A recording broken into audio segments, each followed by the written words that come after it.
ไอ้นกขึ้นนี่สิแม่นละขึ้นนี่บอกคุณเราไปเลยไปเที่ยวกับเขาไหนทีมงานเรา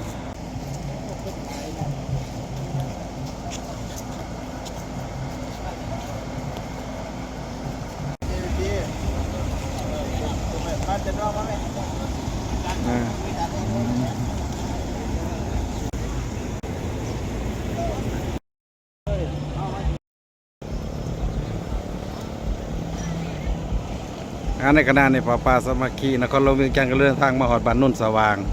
3 คันแล้วยังอีกคันหนึ่งกำลังเดินทางมาปัจจุบันนี้กำลังรอทาจะได้กาเกียมเขาสู่บ้านโพนงามเนาะอันนี้คือถนนเขาเป็นถนนดินแดง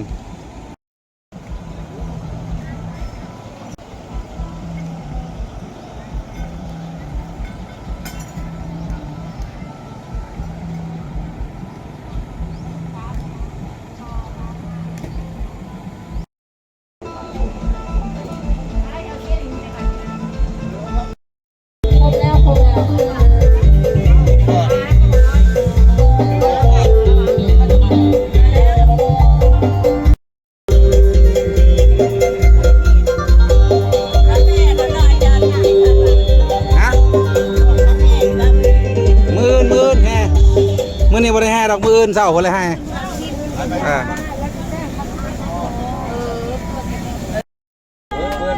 ตอนนี้คณะป่าสามัคคีนครหลวงเวียงจันทร์ก็เดินทางมาหอดบาทพ้นงามเนาะมาอยู่ในพ่อแม่ประชาชนก็ได้มาเยือนตอนหับเนาะพอข้ากำขึ้นแล้วมื่อนี้เขามานี่เนาะแมนตัด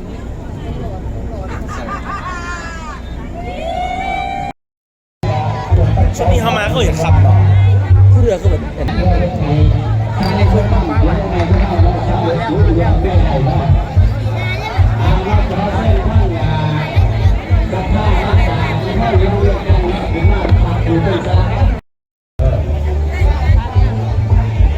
ราคาลดตัดก็รอดตัดก็ซื้อตัดก่อนรอดจะคอยแยกกันตัดทอนตามอาชญาสายเนาะ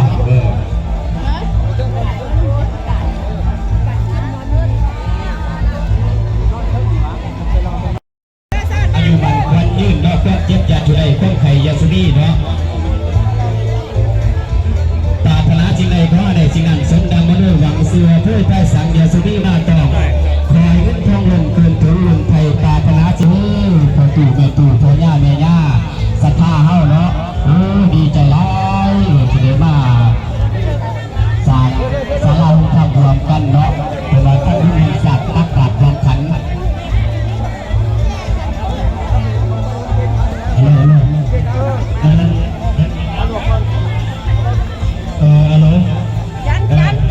สมัยกันนี่ไอ้ทำก้อนที่เขาก็ให้ยังกันสิวันเป็นสิวันมาหลายปีที่เขาเสนอหากประสบปัญหาได้แล้วก็เริ่มจัดแจงเข้ามาเลยเนาะโอ้ขับปุ่นอยู่ดีเนาะ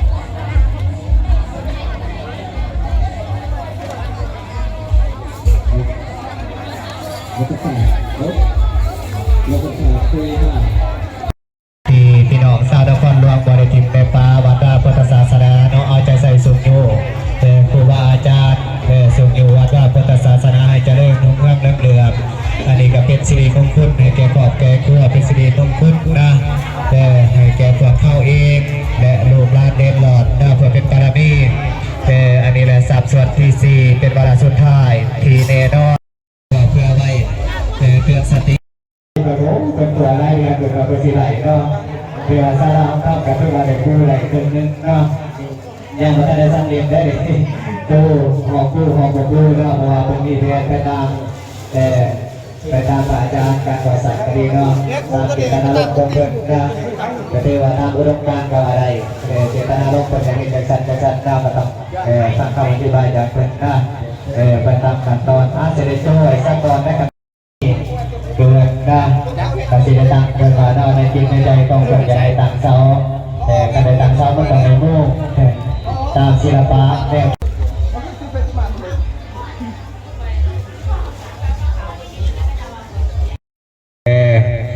ในวงดนตรีมาแรกกระไดเด้อสัทธาเด้อกันตามว่าบ่เมื่อยเนาะหรือว่าอย่าปอดตามวัตยาไซกระไดเด้อกันหน่อยเด้อส่วนว่าน้ำได้เนาะจะน้อยนมอย่าฝ่าเคลื่อนเด้อกันหน่อยเด้อสาวนมเฮา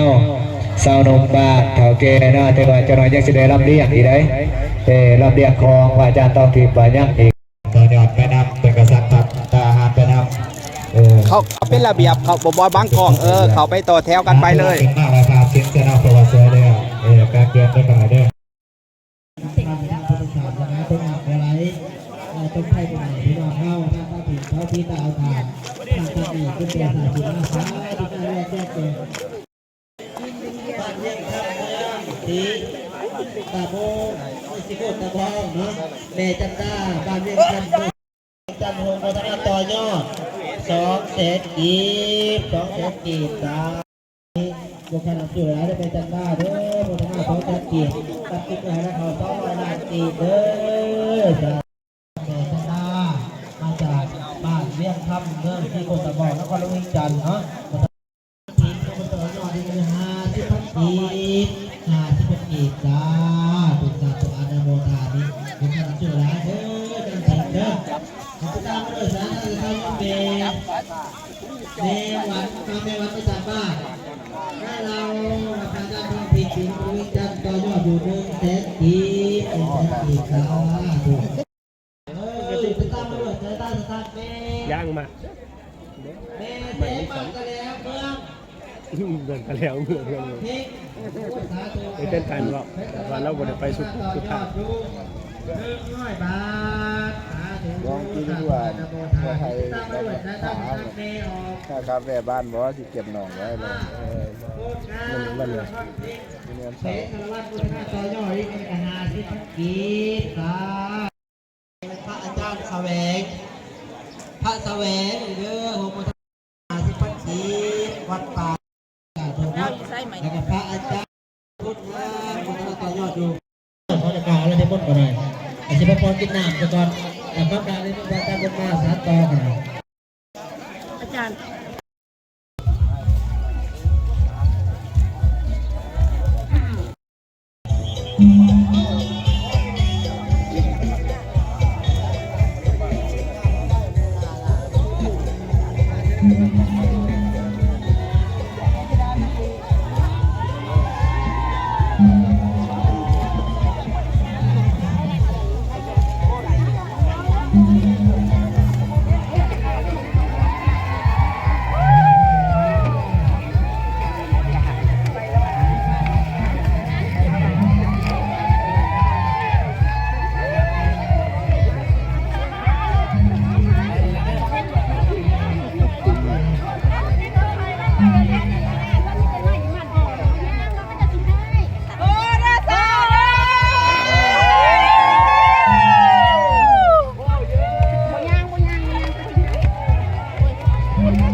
อย่าไปเหยียบเปลี่ยนกันเด้ออย่าไปเหยียบเปลี่ยนกันเด้อ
ว่าไม่ก็ไม่ที่เก็บใส่ทุกอย่างพอเลยใส่กระบอกเอาไม่จากนั้นเอาไปก็ได้เกี่ยวกับถวายเลยเกี่ยวอยู่กัน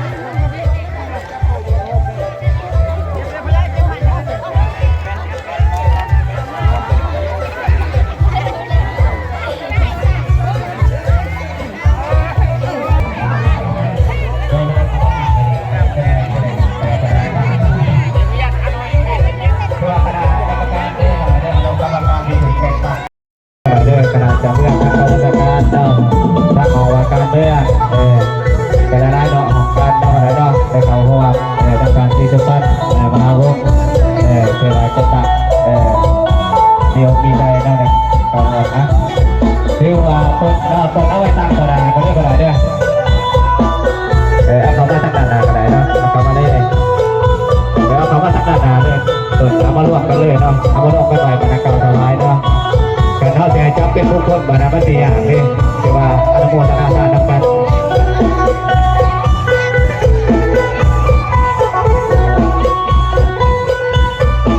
คือว่าคนทำมาร่วมกันต่างๆพ่อแม่ครูบาอาจารย์ได้กันเลยเด้อมาตัดเลยเป็นแถวเนาะเพื่อช่วงละเอียด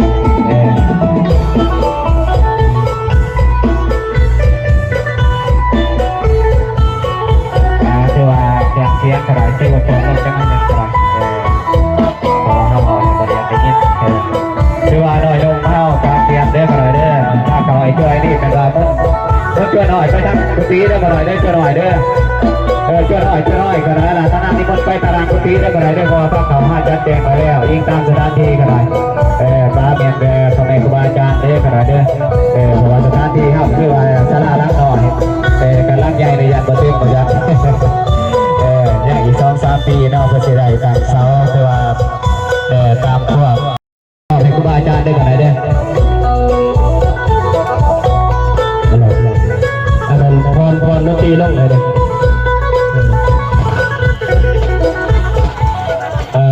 อันนั้นสำหรับต้นเนาะเอาขึ้นมาเด้อต้นน้ำมะพร้าวไว้ขางเสาหรือว่าขางกองและการญาติโยมขึ้นมาศาลาเด้อวันนี้เด้ออาตมาจะได้ประกาศยอดแล้วก็ขึ้นมาถวายด้วยกันเด้อขึ้นมาถวายจะอีก1 บาท27,820 บาทก่อสหดอลลาร์ขอให้เสียงสถานสัญญาณสาธุการพร้อมกัน3 เทือสาธุสาธุสาธุเข้าที่3,840,000 ปี27,820 บาทในการสหดอลลาร์ทุกบาทเก็บแค่ในห้องแค่ติดต่อผู้โพสได้ทางพุทธศาสนาให้ออกต้นหางโยมให้ถูกในร้านขอขอบคุณขอบใจ